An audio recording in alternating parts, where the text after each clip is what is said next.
ओम नमः सिद्धेभ्यः।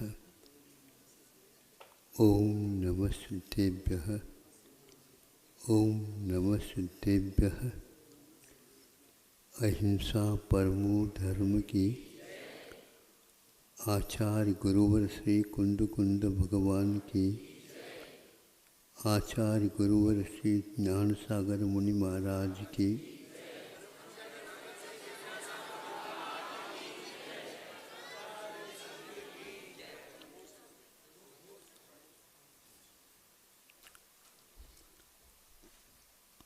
आज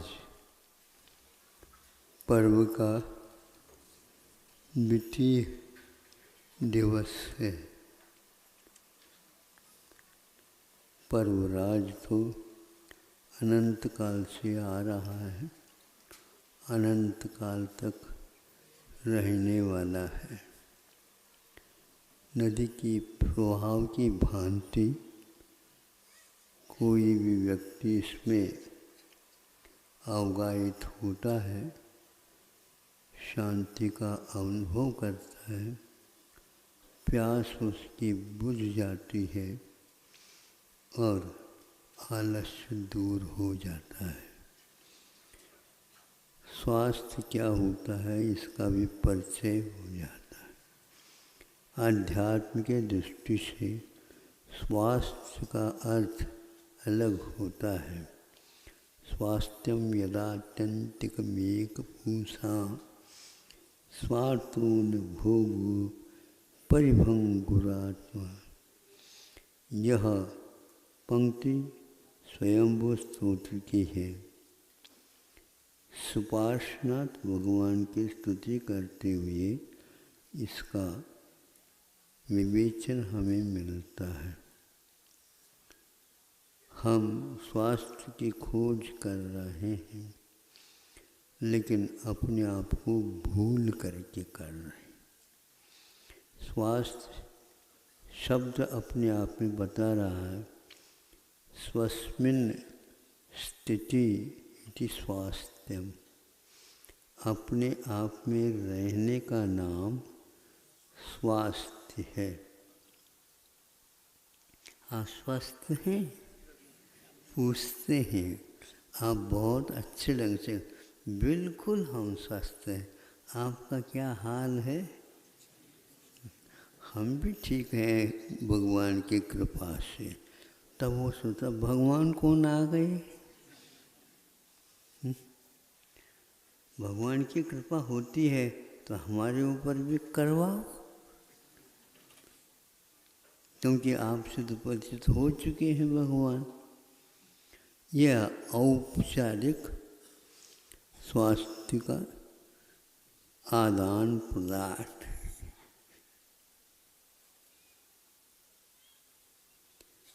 भूल गया तो ठीक है, जानता भी है तो और उसके ऊपर आलस करता है, यह अपराध की कोटि में आता। जान भी लिया, पूछताछ भी कर ली, लेकिन फिर भी बहुत दिन से ये चल रहा है, इसलिए कुछ और संख्या बढ़ जाए हमारे जैसे, फिर उसके साथ हम भी हो जाएं। ऐसे में भी बहुत बड़ी संख्या में भीड़ प्रतीक्षित है। कोई चले जाए सामने से, उसके साथ हम भी हो जाए। वो जैसा करता वैसे हम भी कर लें। वो गलत तो करेगा ही नहीं, ये पक्का है। यदि गलती होती है तो उसके साथ हमारी भी हो जाए। क्या आप लोगों ने सोचा है? धार्मिक क्षेत्र में सोचने का तात्पर्य यह होता है, दुनिया करती है इसलिए मुझे नहीं करना। एक बहुत बड़ी बीमारी है ये।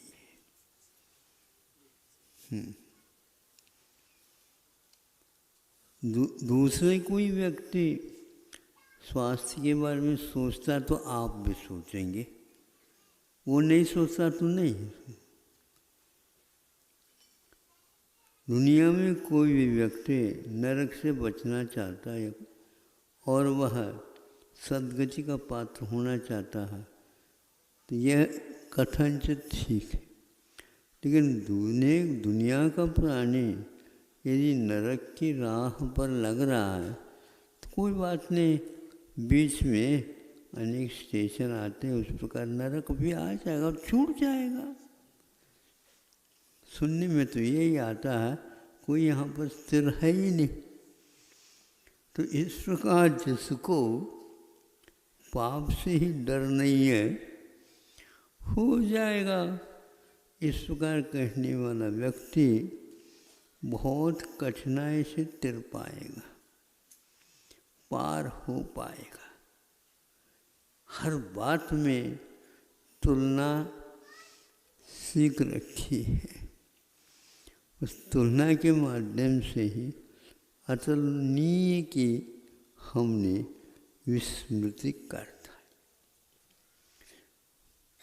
जैन रागा विरज्येज जैन से ये सुरज्यदे जैन मृत्युम प्रभावेज तम नानम जिन शासने। मैं उस ज्ञान को बार बार नमस्कार करता हूँ जो आत्मा के गुण होते हुए भी इन सब चीज़ों से हमारा परिचय करा देता है। वो ज्ञान जैन रागा विरज्येज, जो ज्ञान हमें पंचेंद्र के विषयों से छुटकारा दे देता है। इकट्ठा कर रहे हैं, अंबार भरी जा रही है, बड़े बड़े वेयर हाउस भर रहे हैं, भीतर में रखा हुआ माल सड़ रहा है, फिर भी बाजार चढ़ती पर है, रखे रहो। सब अभी तक जो कोई भी हानियाँ हुई वो सब ठीक ठाक हो जाएगा। उधर से रौद्र ध्यान के रोना भी सुन रहे हैं, ये तो दुनिया की रीत है। ये सब बातें हमें नरक नहीं भी जाना हो तो पहुंचा देंगे सुरक्षित। कोई भी आड़े नहीं आएगा और इसका बाजार कभी भी समाप्त भी नहीं होने वाला है। और उस व्यक्ति से कई व्यक्ति अपने आप लिखी, किंतु उन्होंने जो लिखा है वह जैन रागा विरज्येज, जो पंचेंद्र के विषय से जिसको विराम दिलाता है, उसका नाम सम्यक ज्ञान है। शिविर लगाने मात्र से सम्यक ज्ञान का अर्जन नहीं होता। विषयों के प्रति, परिग्रह के प्रति मूर्छा की अधिकता बढ़ती रहे। और ये तो आत्मा भिन्न है और इस विषयों से राग से क्या मतलब है? ये तो शरीर आश्रित है और हम शरीर से बिल्कुल पृथक है। ये स्वाध्याय का प्रतिफल है। इस प्रकार के स्वाध्याय करना चाहिए जिसके द्वारा यथावत बोध हो जाए। बोध काय के लिए बताओ? बोध हो जाए तो बहुत अच्छे है। वह बोझ होता जा रहा है। हाँ, यदि बोझ कम होता तो मान ले कम से कम श्वास लेने के लिए तो रास्ता खुल गया, तो आज कुछ नहीं हो रहा। जैन रागा विरज्येज, जैन से ये रज्जति, जो निश्रेयस है, मुक्ति है, सुख का ठिकाना है, उसकी ओर आपको ले जाता है, वही सम्यक ज्ञान है, वीतराग विज्ञान है। बाकी तो लीपा पोथी के साथ हो रहा है। जेन मैत्री प्रभावित, जिनसे जीव मात्र के प्रति मैत्री भाव जागृत हो जाए। एक आध व्यक्ति से मैत्री होना मैत्री नहीं, वो मोह का एक अंश है। समान रूप से सब जीव है तो सबके प्रति आपकी मैत्री होनी चाहिए।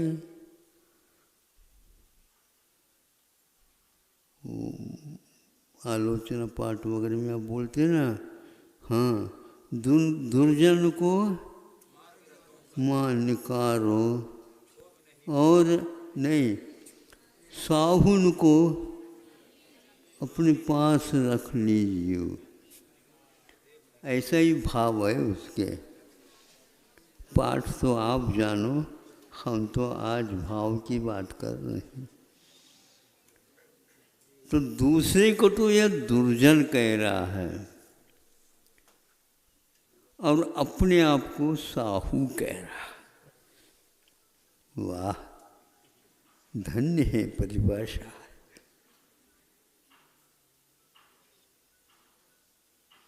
किंतु सब जीवों के प्रति मैत्री आ गई, वहाँ पर राग द्वेष छूटेंगे,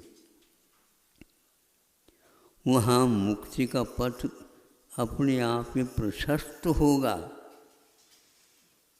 और कोई नहीं जो मैलेज पत्थर उसके ऊपर दिखा दिया ये मोक्ष का रास्ता है। तत्वार सूत्र में ऐसा तो कुछ नहीं लिखा, बोर्ड लगाया हो गया हो, बड़ी बड़ी सड़क बनाई गई हो, बड़े बड़े वाहन चलते हो, बड़ों का मोक्ष मार्ग अलग हो और दूसरों का मार्ग अलग हो, ऐसा है। कहीं भी ढूंढ लो, ऐसा तो मिलेगा नहीं। यदि ऐसा मिलता है तो इस पाठ को क्या मतलब है? नहीं, किंतु न सम्यक दर्शन ज्ञान चालित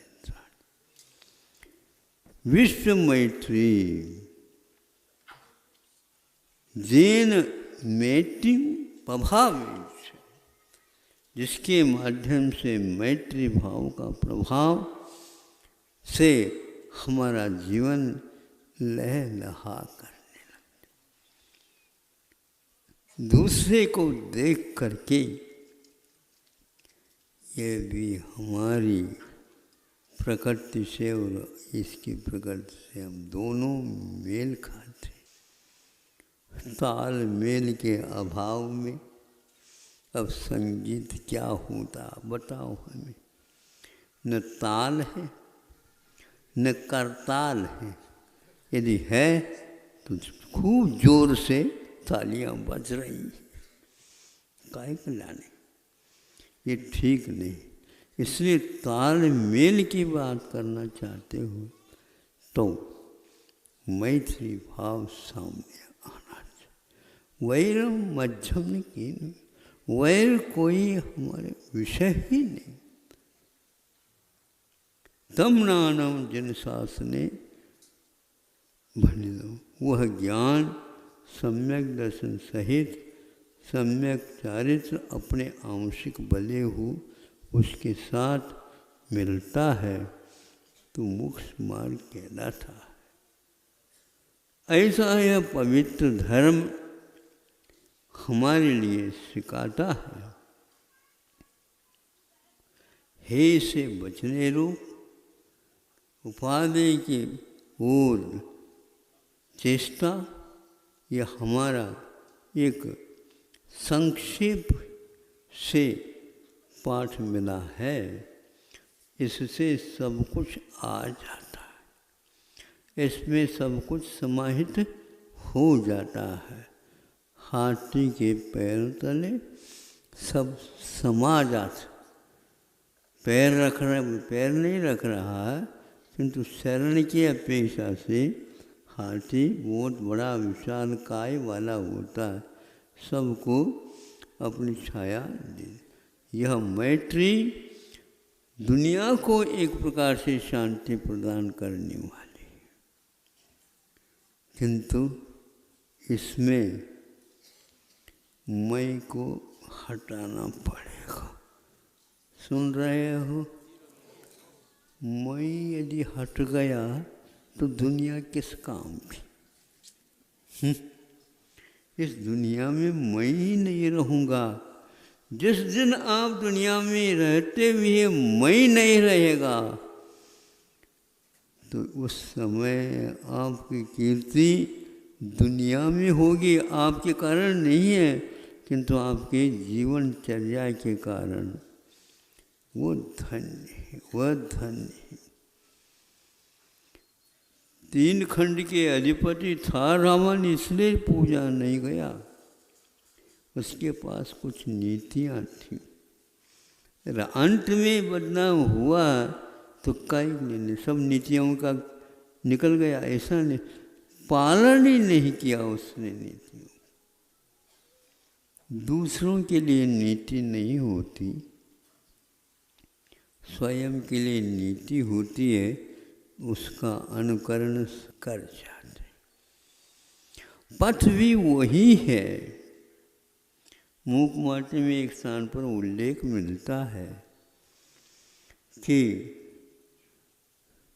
यहाँ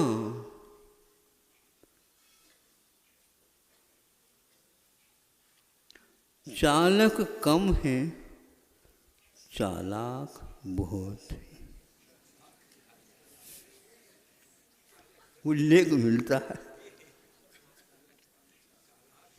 यहाँ चालक कम है, चालाक बहुत है। अब ये सोचो, क्योंकि ये मार्ग के पथ की पूजा करते हैं और उसको सुरक्षित रखते हैं,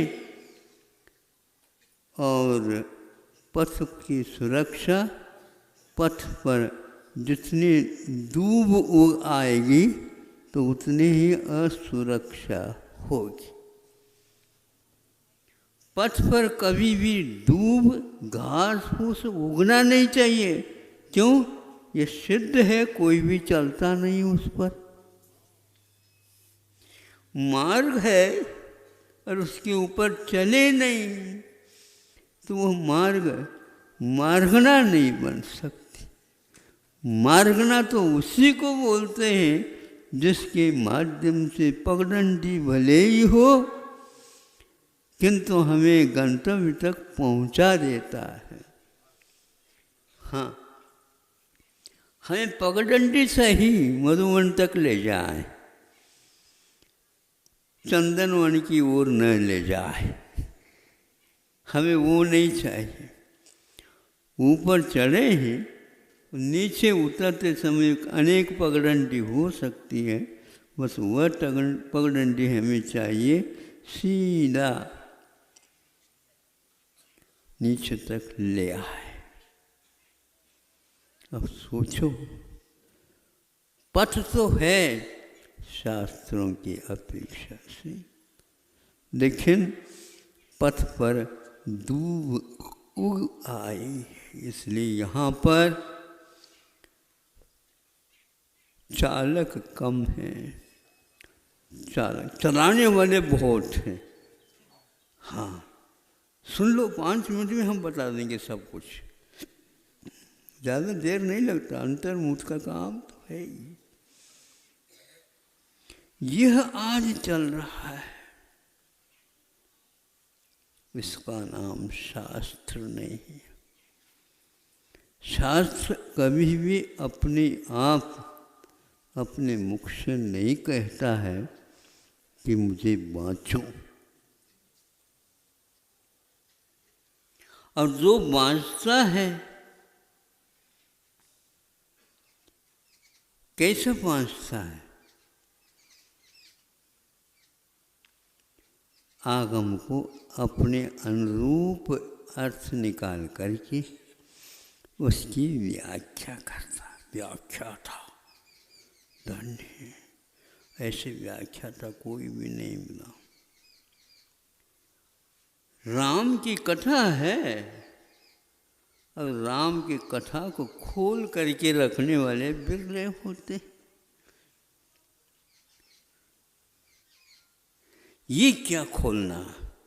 आंखें खोल करके जब वो लाइन पढ़ी जाती है तो आँखों में वही सही चीज़ आना चाहिए, उसी को राम कथा बोलते हैं। मुँह में राम, बगल में काहू। अच्छा, छुरी किसको बोलते हैं?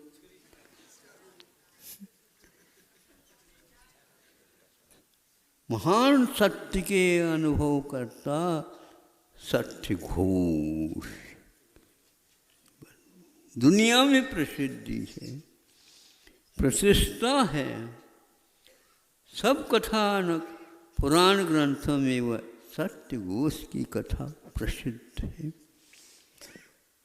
नाम तो असत्य घोष था, लेकिन सत्य की घोषणा ऐसी थी कि वह अपने पास जनेऊ में चाकू रख रखी थी।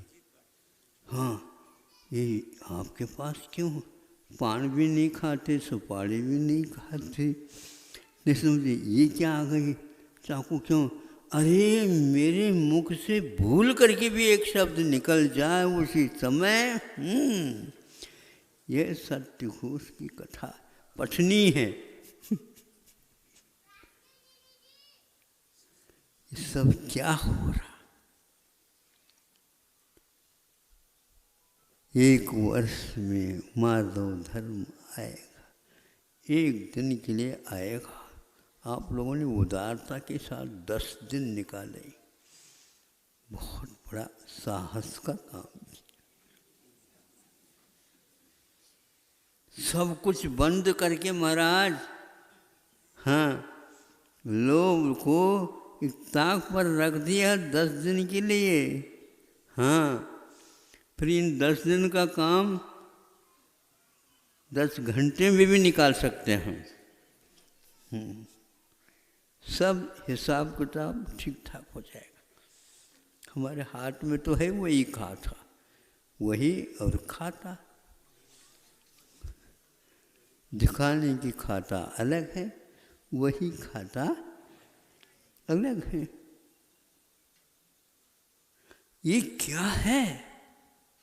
तो आचार्य कहते हैं ऐसा हमें नहीं चाहिए,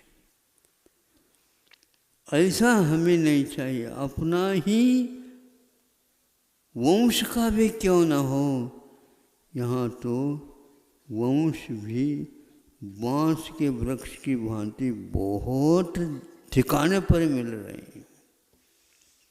इनसे कभी भी निस्तार नहीं होने वाला। छाया तो मिलती, किंतु बांस के पेड़ से थोड़ा सा उलझ जाओ तो फिर तो वहाँ से निकल रहे कठिन है। ऐसा है ये संसार। सभी आप लोगों को अनुभव ज़्यादा है हम लोगों की अपेक्षा से। ये क्या कह रहे हैं महाराज? बिल्कुल मैं ठीक कह रहा हूँ। आपका अनुभव आर्त ध्यान का, रौद्र ध्यान का नहीं समझे। ध्यान तो आपके पास भी है। हम धर्म ध्यान करने में फेल भी कथनचित हो सकते हैं, लेकिन आप आर्त ध्यान में, रौद्र ध्यान में फेल।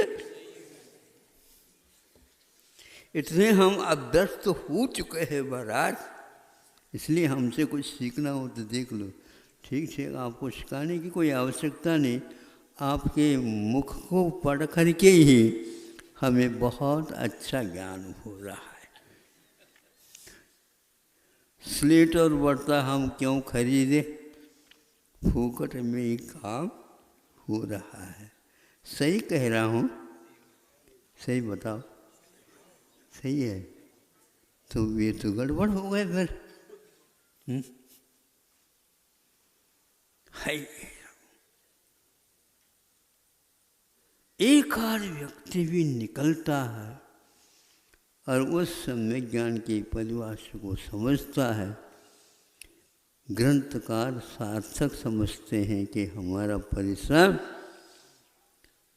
हो गया काम। कम से कम एक ग्राहक तो दुकान खोलने के उपरांत आ जाए। फिर वह एक ग्राहक भी अनेकों ग्राहकों को बनाएगा और कहीं दूसरे स्थान पर जाएगा। जैन रागा विरज, जैन से ये सुलझते, जैन में तुम प्रभावित तम नानम जिनसास। ये पाठ तो सबको है। गोद का लड़का भी जानता है। गोद में बैठा था लड़का, माँ ने सोचा थोड़े से खेलने दो, उसको नीचे उतार दिया। वहीं पर थोड़े से बैठ गई वो, और उसने देखा वो अपने में है, कोई बात नहीं, यूं यूं खोद करके मुंह चलाता रहा। ये क्या खा रहा है? उसको क्या मिल गया खाना? यहाँ जब पुनः खरोंच करके जमीन की मिट्टी और खा ली, अब के बाद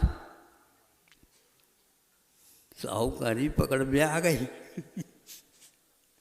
बस अब इसको क्या समझाएं?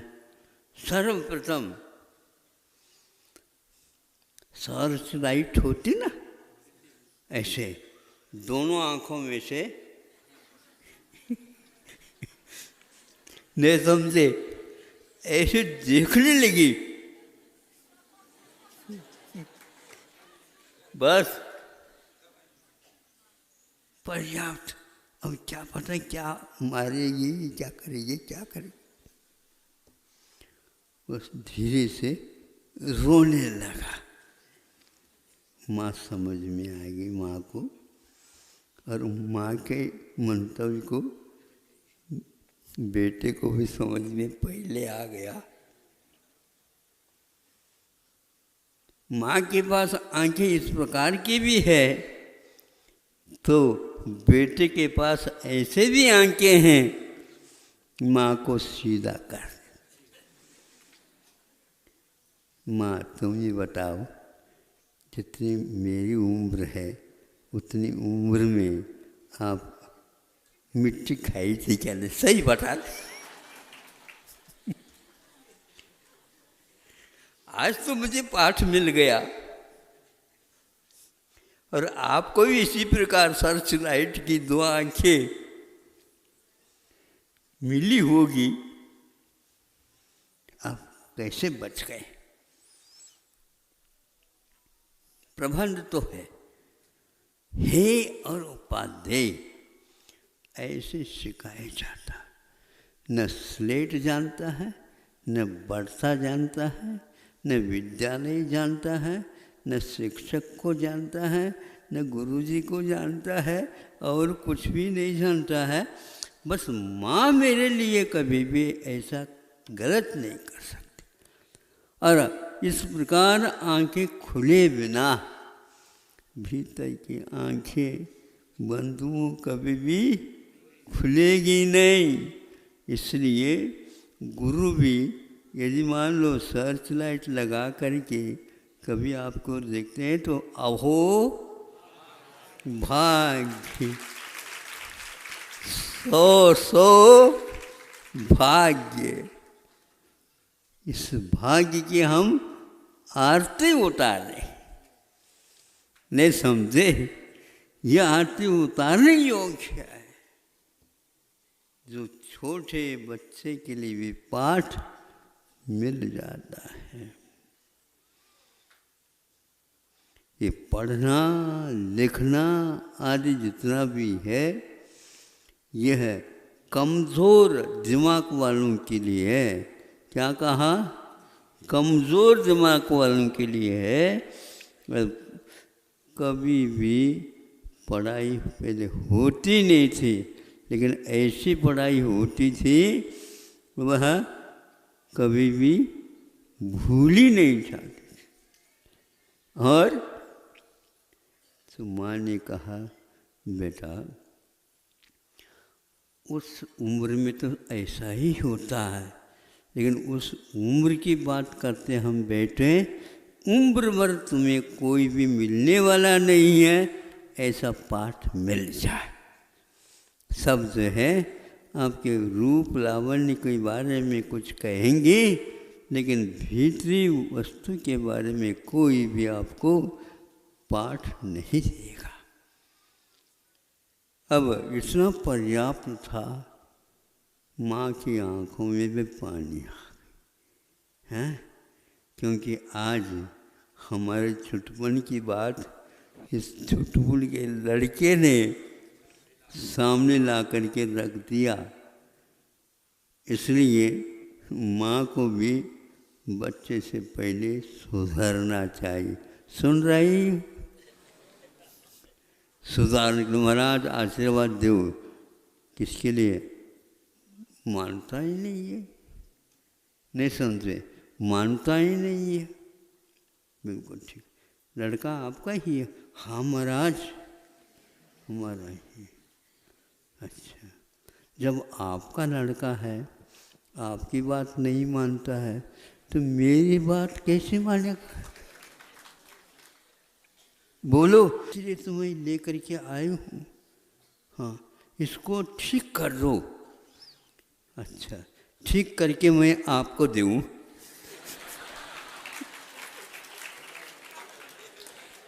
इस सौदा में मुझे क्या मिलेगा? महाराज ये तो आप ही का है।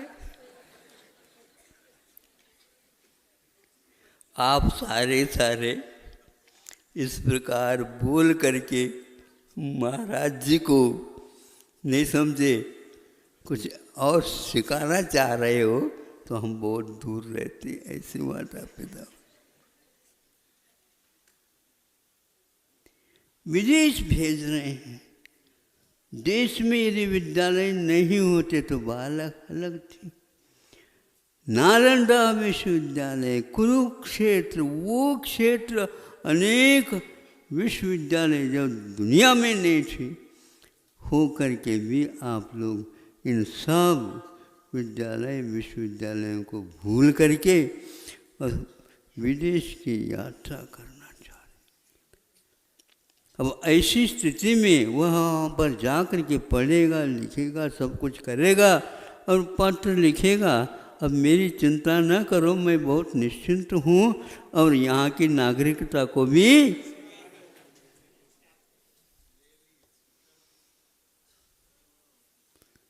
अब क्या सोचोगे? घर का लड़का हम महाराज जी को ही हम दे देते, हम दोनों का कल्याण होगा। अब महाराज जी हमसे नहीं बोलेंगे। क्यों नहीं बोलेंगे? ऐसे ही बड़े करके आप विदेश भेज रहे हो और कह रहे हैं कि महाराज आप ही का है। ये आपकी भाषा हम भी जानने लगे। आपका नहीं, आप ही का। हाँ, ये शुद्ध बुंदेलखंडी है। ये आपकी आती है बाप ये भाषा? हाँ महाराज, ये तो आप ही का है। ये कहने के बाद है। सब कुछ करके, लोन लेकर के, बच्चों को पढ़ाई करके, आज भारत उसको अच्छा नहीं लग रहा है, फिर उसको कुछ भी अच्छा नहीं लगेगा। जो भारत को भूल रहा है वो भगवान को भूल रहा है।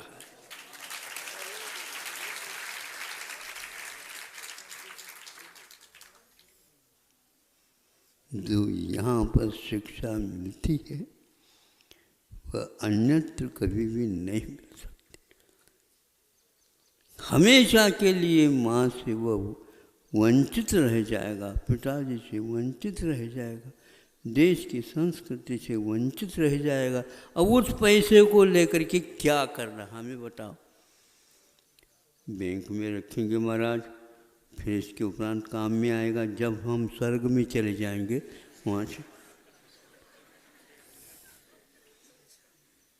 उस समय नंबर से चलने वाली चाबी आपके हाथ लग ही नहीं सकेगी। जो ही उनका अवसान हो गया बस वो पूरा का पूरा धन उसी का हो गया, किसी को एक पाई नहीं मिल सकता। इसलिए धन से गया, तन से गया, मन से गया और वतन से गया, रहा क्या शेष। इसलिए आपसे कहना है, समय आपका 3:30 बज गया, इसके आगे तो चलना ठीक नहीं। बहुत हो गया आज का पाठ। वो लोग आधा घंटे में तत्वसूत्र का पाठ पढ़ लिया, हमें पौन घंटा दे दिया। धन्यवाद आप लोगों को। हमने पाठ को पूर्ण कर लिया एक गाथा के साथ और एक उदाहरण माँ और बेटे के संवाद के साथ। दोनों के आँखों में पानी आ गया, लेकिन इसको सुनने वालों के पानी मुंह में तक नहीं आया। पानी आँखों में आना तो दूर की बात। ऐसी कथा को हम दूसरे को भी सुनाएंगे महाराज, बहुत अच्छा काम करते हो, लेकिन सुनने से पहले स्वयं गुनो, फिर इसके उपरांत काम करो। आज धुनने की बात है, गुनने की बात है। ऐसा बुनो भविष्य का निर्माण हो, जो स्वयं भी सुखी हो और विश्व भी सुख का अनुभव करे। यदि धन की ओर ही देखते हो तो कहाँ क्या क्या हो रहा है आपके सामने है। बहुत कुछ खर्च केवल अपनी रक्षा और विस्फोट सामग्री में लग रहा है। सुनने में आया 7 लाख करोड़ रुपए का मशीन गन अमेरिका यहाँ पर छोड़ करके गया है। अब अनेक व्यक्ति उस ओर गौर से देख रहा है, हमें मिल जाए, हमें मिल जाए, ताकि सब लोग हमसे डर जाए। अरे डरने के लिए आप क्या सिंह हो, चीते हो? आपसे डरे क्यों? क्या आप सर्प हो? आपसे क्यों डरे? ये विपरीत धर्म हो गया। आपसे यदि दुनिया डरेगी तो दुनिया से आपको भी डरना पड़ेगा ही। सब डरने का ही घर बन गया विश्व, तो फिर सुख किसके पास जाओगे? इसलिए इस वक्त मैं कह रहा हूँ, भगवान ने इसको नहीं भूला, लेकिन ये भूले भटकियों को हम उपदेश नहीं देंगे। इसलिए कल्पवासी देव भी यहाँ पर नहीं आ रहे हैं और भगवान के जो परिवार है वो भी यहाँ पर नहीं आ रहा।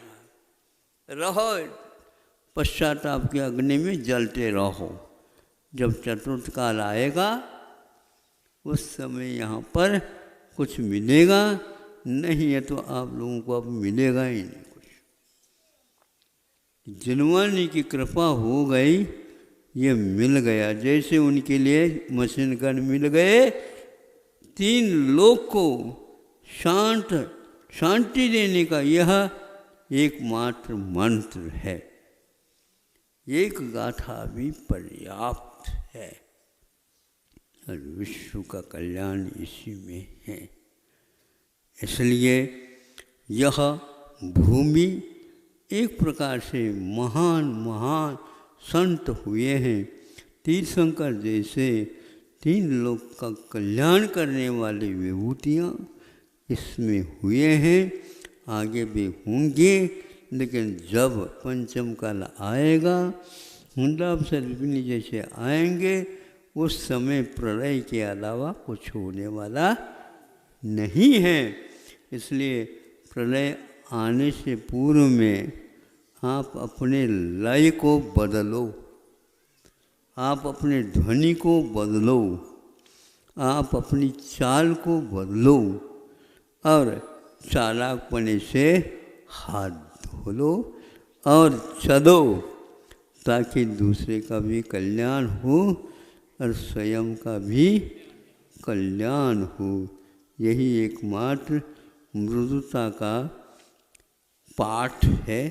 हम कठोर न बने, किंतु माधव धर्म से अपना श्रृंगार करें। हम हमारे छोड़ करके, मृदुता को छोड़ करके संसार में कोई भी व्यक्ति हमसे प्रेम नहीं करेगा और आप भी किसी से प्रेम नहीं कर सकोगे, क्योंकि मृदुता ही एकमात्र हमारी देवता है। इसकी जो पूजा करने में लगे हैं वे धन्य अवतार हैं। उन्हीं के माध्यम से हमारा यह मान कषाय खंडित होगा और हम माधव धर्म से मंडित होंगे। अहिंसा परमो